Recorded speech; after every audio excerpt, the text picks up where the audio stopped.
Hello, everyone. Welcome to Guiding Stars podcast. Guiding Stars is an online platform supporting maternal mental health for mothers. Today's guest is Ola Al-Amoudi. Hello, Ola. Hello, Can you introduce yourself? my name is Olas Family, and I am a social entrepreneur. I am also a mother of 3 kids. So I lead a social initiative called Himma. Oh, very nice. Can you tell us about it? Himma is a platform that supports the youth and girls in specific to provide them with a space to express their feelings, their experiences, meet other girls their age, learn from each other, and develop their skills along the way. Oh, wow. That's a very interesting topic. What made you start that initiative? So it went through a lot of evolution, I would say. What made me start is because I was living in the US 6 years ago, and there I volunteered for a program that was very similar to what I do right now, but with different focuses. So when I came here, I really wanted to discover what I want to do. I was in the US going into medical school. I was in the last stages of applying for medical school, etc. When I came here, it was a very different life for me, and I really wanted to pause and take a break and see what will make me more happy. And really having kids, I had to reevaluate the fact that I wanted to go to medical school. But I knew that I wanted to serve the community at any level. So I found my passion by connecting with the youth. So that's where it started. So, do you connect with them in a mental way, like socially, like psychology, kind of medical way? So what we do is, for the platform, we focus on different themes and topics every time. And this year in specific, with everything that's happening with COVID, we have a more focusing on mental well-being of young girls. And along the way, we've discovered that this is a topic that's so much needed in the community. There is less space for expression for young girls. It's not a culture for us, for young girls or even boys to kind of express their feelings and talk about their feelings and really learn the coping strategies to build their resilience when it comes to emotional issues or challenges. So now we are focusing on mental well-being, yes. And we do that through different workshops. That is very true, especially in an Arab mentality community. They don't really focus that much on what the youth have in mind or how to grow out of it and all of that. So you're tackling basically teenagers, right? What age? For the workshops now, we have the age 9 to 13. But 13 and above, we involve them more in volunteering and leading initiatives. So, for example, one of the initiatives we have right now is the Hemma Speaks, which is a girls' podcast. And the girls this podcast is led by teenage girls, by 3 17-year-old girls. So we do involve the wide range of ages, 9 to 15 or to 17, but they have different approaches. So the workshops is mainly for 9 to 13, but older than that, we involve them in different, we give them the opportunity to lead initiatives. That's very nice.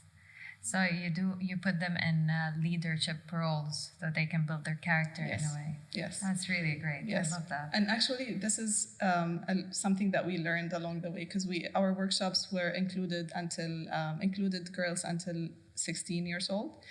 And we found out that once they hit 14, they want to do something. They don't want to sit in a workshop. They don't want to learn, or be in an environment where they can just do a workshop. The younger ages are very happy to do that, but once they're 14, they really want an experience. They want to do something and feel that they have achieved something. So that's when we thought that we could still engage with them. We could still teach them different skills, but through an experience, a hands-on experience. Wow, that's very nice. Thank you. So Ola, you're a mother, right? Yes. How old are your children? I have a 13-year-old boy, a 10-year-old girl, and a 3-year-old and 2 daughters, so 3-year-old, Mashallah. 10 almost, and 13 almost boy. Wow, mashallah. How did your initiative impact your home and being a mother and all? I think it has both sides. I think it's a great thing because my kids look up to me. They're very proud to say that I am their mother, and they learn a lot from what I do. I think they're very mature for their age, just because of the different things that they see around them, and I do take them to different events that I do and talk about it. But at the same time, also it has an impact where I only have 24 hours a day, where you always feel that you are not doing your best with them, so that feeling of guilt is always there. Yes, you always feel that you always have that feeling of guilt, whether you're doing your work or you're spending time with your kids. Because when you're with kids, you're feeling like I have a potential, and I'm not using that potential to serve the community as much as I can. At the same time, when you're doing your work, then you're feeling guilty that I'm not spending enough time and I'm not doing enough for my kids. It's like a loop. You're in a loop. And I think every mom really goes through that. That is very true. Yeah. Whether she's an entrepreneur or someone that works full time, or even a mom that chose to be just a mom at home, I think also feels that she's not. That's a mother instinct. I would say that you always feel that you're not doing enough. Do you think there is a balance somewhere? To be honest, I feel that motherhood is like a delicate equation that you always have to make sure that you keep it balanced. Yeah. But I would like to say that it's a mindset, really, that you feel that you're always doing your best, the best that you can, and there is no really measurement that you're reaching. So there is no a particular number or something that you have to reach to measure yourself as doing great.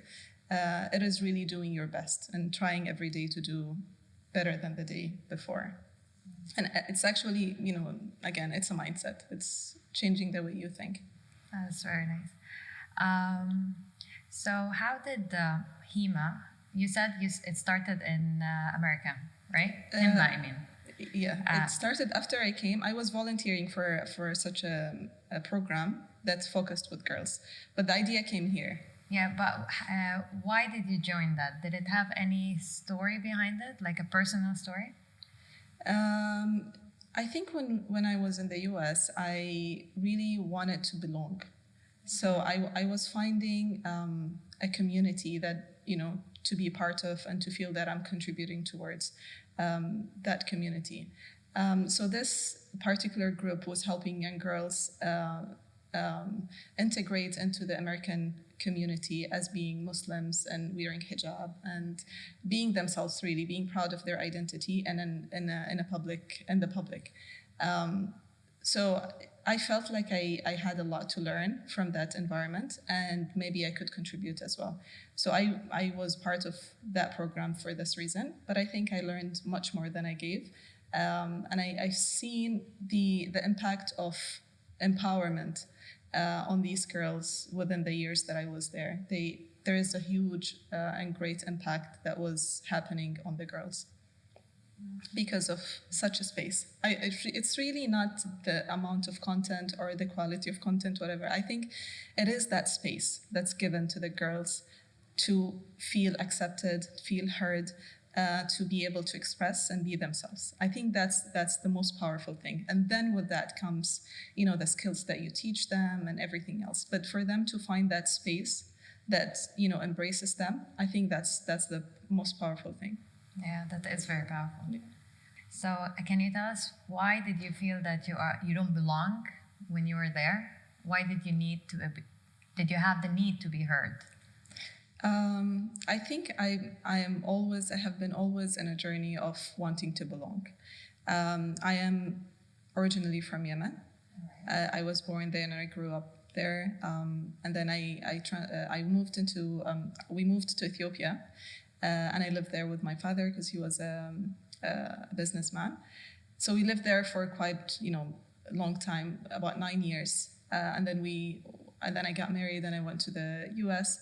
So everywhere I go, I try to feel that sense of belonging, because I am a mixture of a lot of things, a lot of cultures. When I go to Ethiopia, I feel that I belong to the culture. When I go to Yemen, I feel that I belong to the culture. And at the same time, I feel I don't belong. I don't feel I'm 100% Yemeni or 100% Ethiopian or 100%. I am a US citizen, but I don't feel 100% American. So, that journey of always trying to belong or trying to find something that's exactly me, 100% me, it all has always followed me. So when I was in the US, I think the most place I felt I belonged was in the US, because this community that I belonged to had a mixture of everything. There were different Arab cultures, there were different religions, there were different backgrounds, etc., different languages. And I thought, I felt that this is the place where I was celebrated as me, with all my different identities and cultures and stuff. So I really loved to be there, because I felt that I belonged. I belonged for the first time, that everything that is me is completely part of this. This community. So I would say I was selfish to be part of this community, because it was more for me. But I also thought that I contributed something to the girls that were there. No, but it's wonderful that you're doing something for yourself. Yes. So you have to work on yourself, then work on others, right? Yes. Yeah. And also I would add something that when I went to the US, I was, I was very young. I was maybe 20 or 21. And I had my first son when I was 21, and I was in college, and I just started college. And I did not have any family or any support system. So I was looking for that support. I wanted a sister that I never had. I don't have a sister. I wanted a mother. I wanted a family. I wanted someone that I can feel like this is now my family, and my kids are growing around this family. It was really hard to travel all the time back home or anywhere to be around your family. But I had to create that community. So it was really challenging to learn everything from scratch. I guess motherhood comes with its instinct, but you still need that aunt or mom or someone that tells you what to do and how to do it and what to expect. So in a way, I was also looking for a family by being part of this community, because motherhood comes with a lot of challenges. That's very true. But you faced it all on your own. Did you get any support from your husband? Yes, he tried his best to help, but something that he can never help is that feeling of, again, I'll go back to that feeling of guilt, because this is the highlight, I think, of my kids' childhood. I was a full-time student, so I'd get up, I would leave the house at 7 and come back at 7, and I'd drop my kids in daycares and my friends, etc. That feeling of guilt he can never help me with, even though he's always reassuring. He's always telling me it's okay, this is gonna pass, this is a choice. He always would tell me this is a choice. Anytime you want to stop, you can stop. And I know that I wanted to do this. But he was very supportive. But definitely it comes with a challenge where you can't stop not worrying. You can't stop not feeling guilty towards not doing your best for your kids, etc. Oh, that's very true. Yeah. I have a question. During being a mother as a new mom, yes, there was challenges because you're studying and having a child, but raising that child, what was the biggest challenge? The biggest challenge of raising a child, I think, is, especially for us, because my first son was 6 when we left the US. So the first 6 years of his life was in the US. I think I was paranoid that he won't speak Arabic. Oh, yeah. So we always spoke, we had a rule of only speaking Arabic at home, and he would get punished if he doesn't speak Arabic with us. I was really scared that he would, have broken Arabic when he grew up. So that was one of the things. The other thing is really the culture. There are things that we don't accept as our culture that is very normal around you, and how to really explain for him that this is right, or not even right, this is you. And whatever is outside might not be you. So that was really challenging to do it. When you also want them to appreciate the culture around them, to be part of the country they were born in, they're Americans as well. So it's that finding that balance was really challenging. Yeah. So you went through something similar to what your son is going through. Yes. How did you find the balance, not to have the same feeling you had, other than speaking Arabic? Yeah. In terms of opening up and speaking, like this can be also a good tip for mothers who are listening to us. Yeah. I think what we're trying to do is to show them the beauty of the different cultures they belong to. For me, I never remember that anyone told me this is something actually good. This is a beauty of having different cultures, different languages, different people that in every country that you belong to. I think for our kids, we're trying to show them that there is beauty in being part of all of these different cultures, and that you're special by being in your position, rather than this is something bad. And always try to identify yourself as, for us, we tell them that you identify yourself as a Muslim first, and then you're part of all of these cultures, and that makes you more complete, by being. That's actually a very good idea. I never thought of that because personally, I am half Emirati, half Egyptian, and originally Turkish. So when I go to Egypt, I don't belong there. I don't belong in UAE. It's like my identity is like everywhere. So it is challenging, very challenging. Yes. So you kind of like create your own version of whatever it is, Yes. just for you to accept yourself. Yes. Then you start blocking people, like it's not that important anymore, Yes. like what they think or how you look like. Yes, I think it is the yearning feeling of human beings to belong. Really, like you want to go to Egypt and feel that I am Egyptian, so that you belong to that culture. And when you find yourself that you're not full Egyptian, you're not 100% as Egyptian as an Egyptian. It makes you feel like who I am. You ask start yourself asking yourself questions like, what is this? Yes, Yeah. yes. It was funny the first time I moved. So I moved out of Yemen when I was 13, and I went to Ethiopia, and I lived there for so many years, like 6-7 years. And then for the first time I went back to Yemen. I always identified myself as Yemeni when I was in Ethiopia. So anyone would ask me, I'd tell them I'm from Yemen. And so 6-7 years forward, I went back to Yemen. And I literally, we were invited to like a family gathering, and I sat there, and I was so quiet, and I did not get their jokes. I did not enjoy my time, and I literally cried. Like all of these years, I felt I was a Yemeni, but I don't feel Yemeni right now. I don't feel, I am part of this. And I really worry about my kids, feeling that. I really want them to celebrate their diversity. Rather than feeling that it makes them less of a certain race or a certain culture. So it's definitely something that I always think about my kids when it comes to identity. So you think it's focusing on religion, maybe?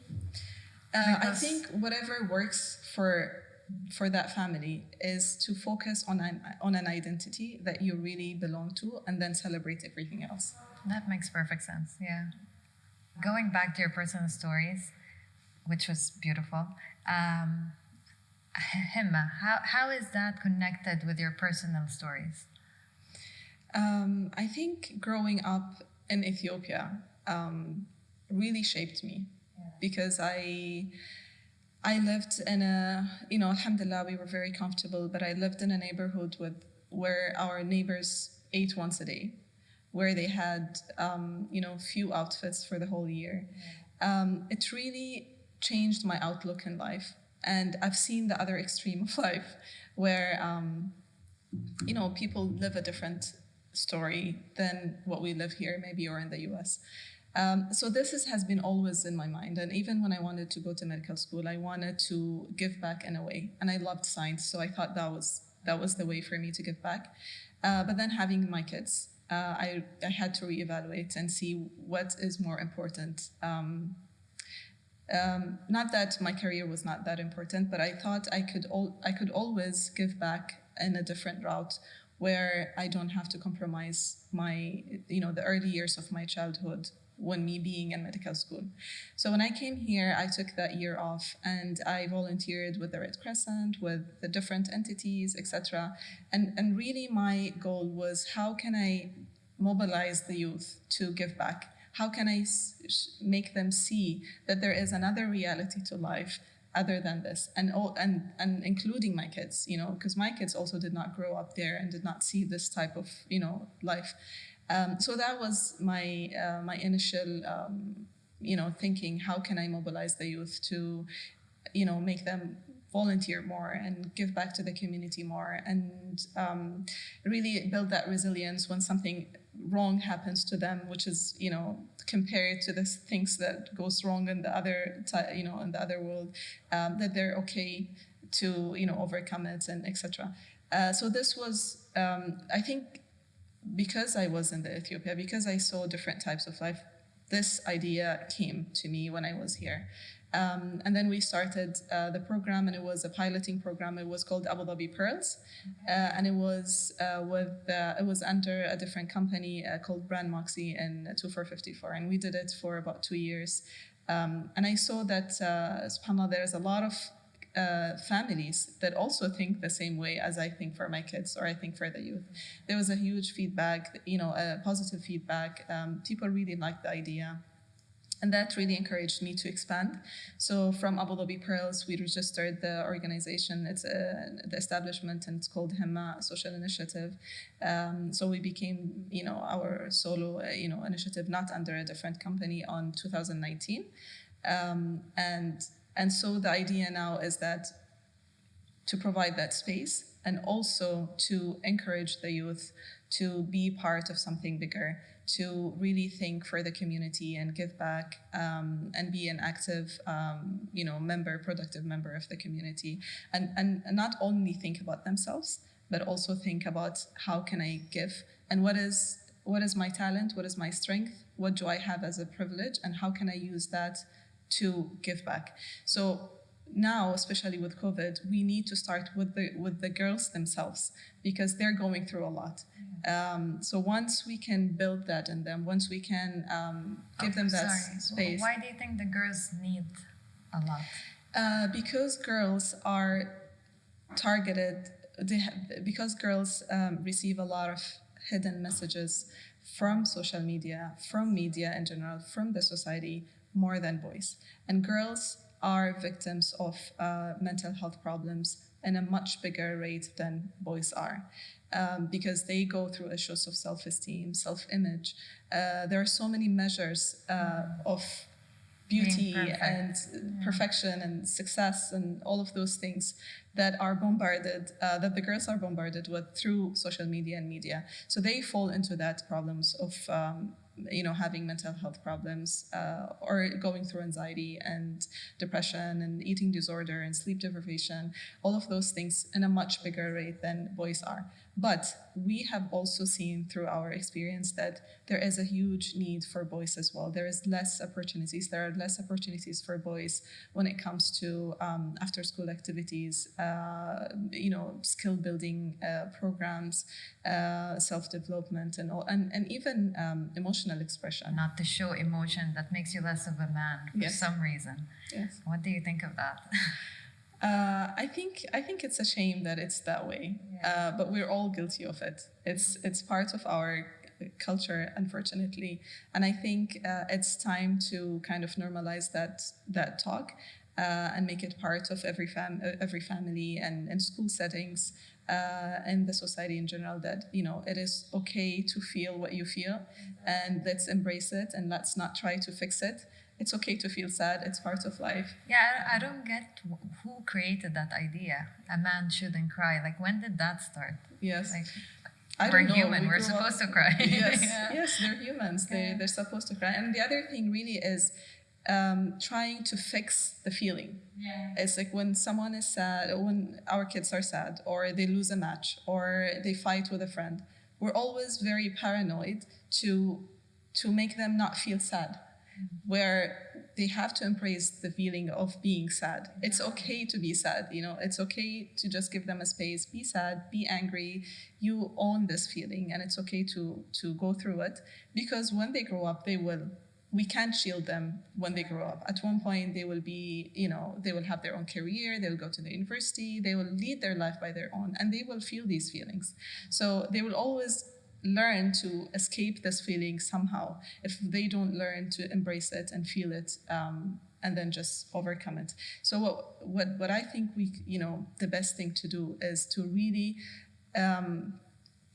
really teach them how to cope with it and build their resilience, rather than try to shield them or change the situation so that they don't feel a certain feeling. This is what we really think that Himma's mission is to equip these kids with the tools